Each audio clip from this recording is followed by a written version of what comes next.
దేవుని నామానికి మహిమ కలుగును గాక. హల్లెలూయా, హల్లెలూయా.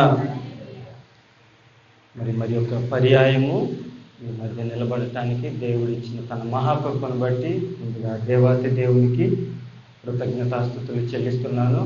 అదేవిధంగా మరి అవకాశం ఇచ్చిన అమ్మగారికి, అయ్యగారికి నా నిండు వందనాలు తెలియజేస్తున్నాను.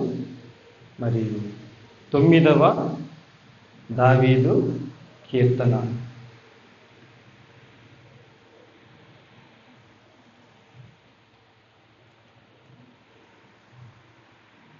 ఈ కీర్తనను మనం గమనిస్తే, నా పూర్ణ హృదయముతో నేను యెహోవాను స్తుతించెదను. యెహోవా, నీ అద్భుత కార్యములన్నిటినీ నేను వివరించెదను. మహోన్నతుడా, నేను నిన్ను గూర్చి సంతోషించి హర్షించుచున్నాను. నీ నామమును కీర్తించెదను. ఇది కూడా స్తుతి కీర్తనే, కానీ స్తుతిలో కూడా ఏముంది ఇక్కడ? కృతజ్ఞత స్తుతి కీర్తన.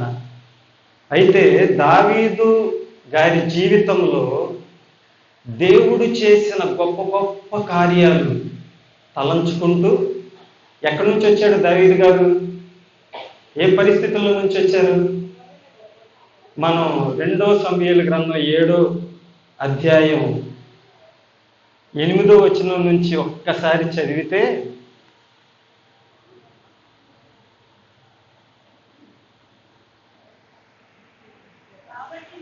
కాబట్టి నీవు నా సేవకుడగు దావీదుతో ఇలాగు చెప్పుము, సైన్యములకు అధిపతియగు యెహోవా నీకు సెలవిచ్చినదేమనగా, గొర్రెల కాపులోనున్న నిన్ను గొర్రెల దొడ్డిలో నుండి తీసి ఇశ్రాయేలీయులను నా జనుల మీద అధిపతిగా నియమించి తిని. ఎక్కడి నుంచి వచ్చాడండి దావీదు గారు?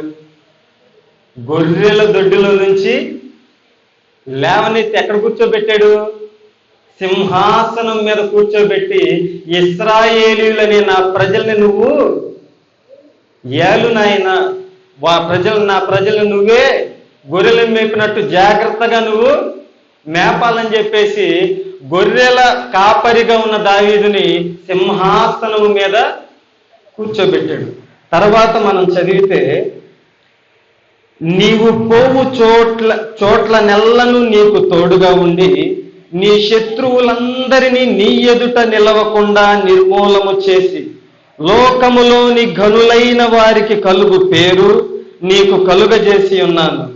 మరియు ఇశ్రాయేలీయులను నా జనులు ఇకను కదిలింపబడకుండా తమ స్వస్థలమందు నివసించున్నట్లు దాని యందు వారిని నాటి, పూర్వము ఇశ్రాయేలీయులను నా జనుల మీద నేను న్యాయాధిపతులను నియమించిన తరువాత జరుగుతూ వచ్చినట్లు దుర్బుద్ధి గల జనులు ఇకను వారిని కష్టపెట్టకయుండునట్లుగా చేసి నీ శత్రువుల మీద నీకు జయమిచ్చి నీకు నెమ్మది కలుగజేసి ఉన్నాను. హల్లెలూయా, హల్లెలూయా. తర్వాత వచనాలు గమనిస్తే ఇవే ఉంటాయి. దాంట్లో కూడా శత్రువుల మీద జయం, అన్యజనుల మీద జయం. ఏదైతే దేవుణ్ణి స్మరించకుండా విర్రవీగిన పట్టణాలు ఉన్నాయో ఆ పట్టణాలన్నిటినీ దేవుడు ఏం చేశాడు? నాశనం చేశాడు. ఈ వచనాలే ఉంటాయి తర్వాత మనం గమనిస్తే. ఒకసారి చదువుతారా?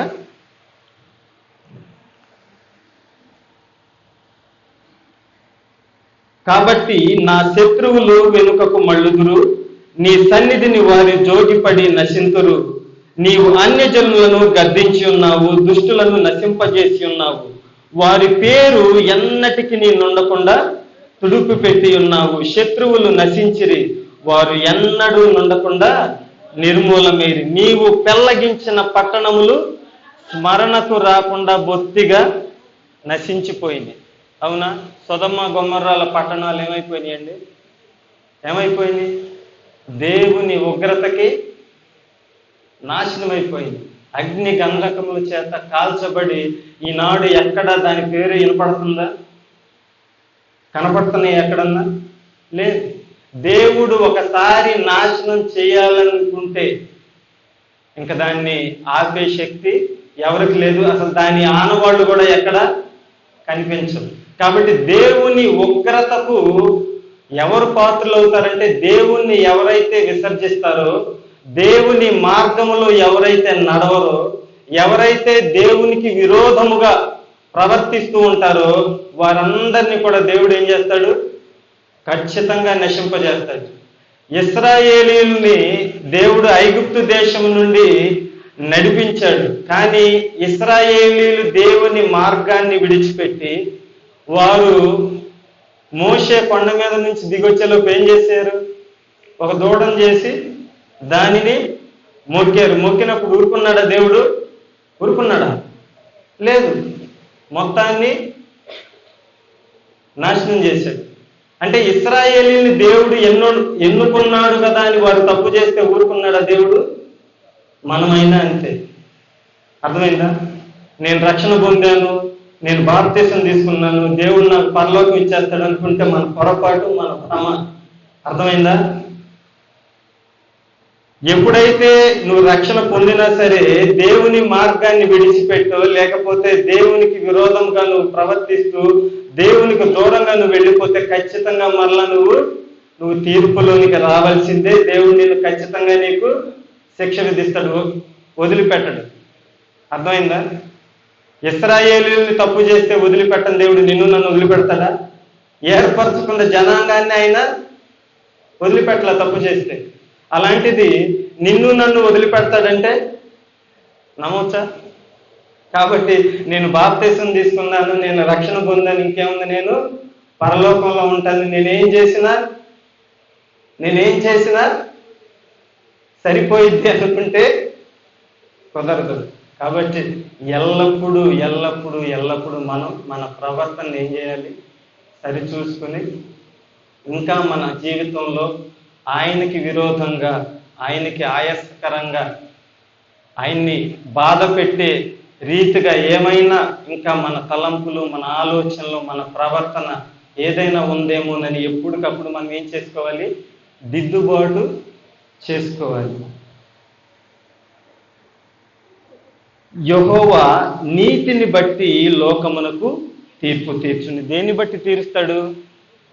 నీతిని బట్టి లోకానికి తీర్పు తీరుస్తాడు. యథార్థతను బట్టి ప్రజలకు న్యాయం తీరుస్తాడు. చాలాసార్లు అనుకుంటాం నేను దేవుని కోసమే కదా చేస్తుందని. చాలా మంది ఏం చేస్తారంటే తప్పులు చేస్తూ ఉంటారు.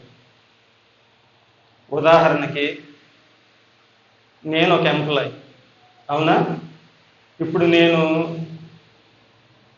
దేవుణ్ణి నమ్ముకున్నాను, రక్షణ పొందాను, కానీ నా ఉద్యోగం కోసం నేను పోయి లంచం తీసుకున్నాను అనుకోండి. తప్పు కాదు.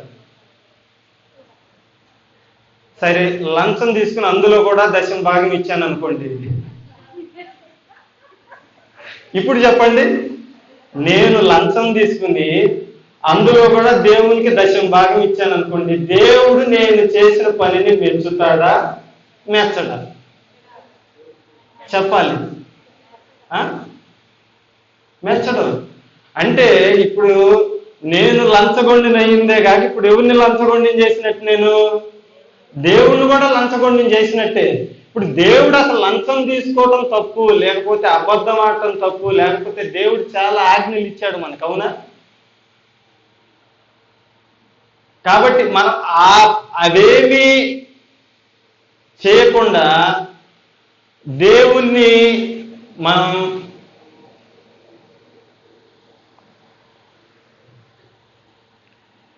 అంటే పాపం చేస్తూ కూడా పాపంలో కూడా దేవునికి చోటిద్దాం అనుకోవటం చాలా తప్పు కదా. మనం చేసేదే పాపం. అలాంటి పాపాన్ని ఆయన మీద మనం రుద్దకూడదు. చాలా మంది ఏం చేస్తారంటే ఇలాంటి పనులే చేస్తారు. ఏంటి? లంచాలు తీసుకోవడం, లేకపోతే ఇంకేదో పనులు చేయటం. అది నేను చేసేది దేవుడి కోసమే కదా, దేవుడు నన్ను చూసి చూడనట్టు వదిలేస్తాడులే, దేవుడు నన్ను చూసి చూడనట్టు ఊరుకుంటాడులే అనుకుంటారు. కానీ నువ్వు దేవుని కోసం ఏ చిన్న తప్పు చేసినా దేవుడు క్షమించడు. లాస్ట్ టైం కూడా ఒకసారి చెప్పుకున్నాం మనం. ఏంటి, మందసాన్ని తీసుకొచ్చేటప్పుడు అది పడిపోతుందని చెప్పేసి పట్టుకున్న వాళ్ళు ఏమైపోయారు? స్పాట్లో దేవుడు చంపేశాడు, నాశనం చేశాడు. అంటే అది పడిపోతుందని పట్టుకోవటం తప్పు కాదు కదా. మన దృష్టిలో ఏమనుకుంటాం, అయ్యో దేవుని కోసమే కదా మందసం పడిపోతుందనే కదా మనం పట్టుకుంది అతను.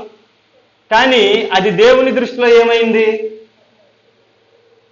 తప్పుగానే ఇచ్చాడు దాన్ని, అందుకే స్పాట్లో చనిపోయాడు. అట్లాగే మనం కూడా దేవుని కోసం చేస్తున్నాం అనుకుని చాలా తప్పులు చేస్తాం. దాని గురించి చెబుతున్నా, ఆ మాట గురించి. దయచేసి దేవుడు ఎప్పుడు తప్పు చేయమని చెప్పడు. అట్లని దేవుని కోసమే నేను తప్పు చేస్తున్నాను అంటే చూస్తూ ఊరుకోడు. ఖచ్చితంగా శిక్షిస్తాడు.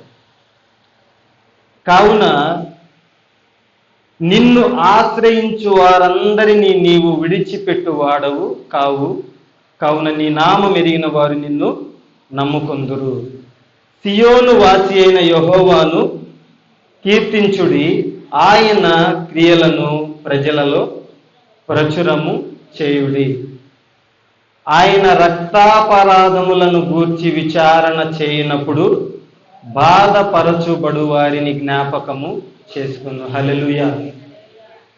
మనం ఏ పరిస్థితుల్లో ఉన్నా, మనం బాధపరచబడే పరిస్థితుల్లో ఉన్నా, అవమానపరచబడే పరిస్థితుల్లో ఉన్నా, నిందలు ఏ పరిస్థితుల్లో ఉన్నా, అవన్నీ శాశ్వతం మనకి అంటే మనకి శాశ్వతం కాదు.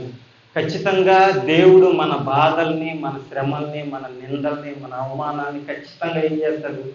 జ్ఞాపకం చేసుకుంటాడు. ఆ జ్ఞాపకం చేసుకోవటమే కాదు, కానీ ఆ శ్రమలు, నిందలు, అవమానాల నుండి మనల్ని లేవనెత్తుతాడు. నేను నీ కీర్తి అంతటిని ప్రసిద్ధి చేయుచు సియోను కుమార్తె గుమ్మములలో నీ రక్షణను బట్టి హర్షించున్నట్లు యెహోవా నన్ను కరుణించుము. అయ్యా, మరణ ద్వారమున ప్రవేశించకుండా నన్ను ఉద్ధరించువాడా, నన్ను ద్వేషించువారు నాకు కలుగజేయు బాధను చూడుము. మనల్ని మరణపు ద్వారము నుంచి, నరకము నుంచి తప్పించగలిగిన దేవుడు ఆయన ఒక్కడే. కాబట్టి మనం యథార్థముగా, నమ్మకముగా ఆయన మీద ఆధారపడి ఆయన్ని ఆశ్రయిస్తూ, అర్థమైందా? యథార్థంగా ఎప్పుడైతే ఆయన సన్నిధిలో మనం ఉంటామో, మన జీవితం, మన బ్రతుకు ఎప్పుడైతే మార్చుకుని ఆయనకి అనుకూలంగా ఉంటామో, మన నుండి ఏం తొలగిపోయిందండి? ఏం తొలగిపోతుంది? మరణం అని. ఏ మరణం? రెండవ మరణం అనే నరకం ఏదైతే ఉందో అది మన నుండి దూరం అయిపోతుంది. దాని నుంచి విడిపించేవాడు ఆయనే. లాస్ట్లో ఒక్క మాట ఏంటంటే, దుష్టులను దేవుని మరచు జనులందరూ పాతాళమునకు దిగిపోవుదురు. కాబట్టి ఎవరైతే దేవుణ్ణి మరిచిపోతారో, ఎవరైతే దేవుణ్ణి విడిచిపెడతారో వాళ్ళందరూ ఎక్కడికి వెళ్తారంట? పాతాళములోనికి వెళ్ళిపోతారు. మనం కూడా అవసరం వచ్చినప్పుడు దేవుడని, అవసరం తీరిన తర్వాత మళ్ళీ లోకం వైపు. ఐతుకులాగా, ఐతుకు ఎక్కడ కూర్చున్నాడండి? ఎందుకు కూర్చున్నాడు? కూర్చుంటే ఎక్కడ కూర్చోవాలి? మందిరంలో కూర్చోవాలి. లేదా అసలు వద్దు అనుకుంటే బయట కూర్చోవాలి. అటు ఇటు కాకుండా కిటికీలో కూర్చుని కాసేపు లోకాన్ని, కాసేపు దేవుణ్ణి చూస్తూ ఉంటే దేవుడు ఊరుకుంటాడా? చెప్పండి, ఊరుకుంటాడా? అందుకే నిద్ర వచ్చి ఏమయ్యాడు? పైనుంచి కింద పడితే చచ్చిపోయాడు. అవునా? మనం కూడా అందుకే దేవుడు ఏమన్నాడు? ఉంటే వెచ్చగా ఉండండి, లేకపోతే చల్లగా ఉండండి, కానీ నులివెచ్చని జీవితం జీవించొద్దు. కాసేపు లోకంలో, చర్చిలో నుంచి బయటకు వెళ్ళం కానీ ఈ లోకానుసారంగా మళ్ళీ రాగానే మళ్ళీ మనం అందరం ముసుగులు వేసుకున్నా లేకపోతే చేసో ఇక్కడ ప్రార్థన చేస్తే ఉపయోగం ఏమైనా ఉందా మనకి? లేదు. కాబట్టి దేవుడు మనలందరినీ తన మహాకృపను బట్టి ఆయన సన్నిధిలో నుండి తొలగిపోకుండా నిత్యము ఆయన సన్నిధిలో నిలబడినట్లు కాచి కాపాడి దీవించి ఆశీర్వదించుగాక. ఆమేన్.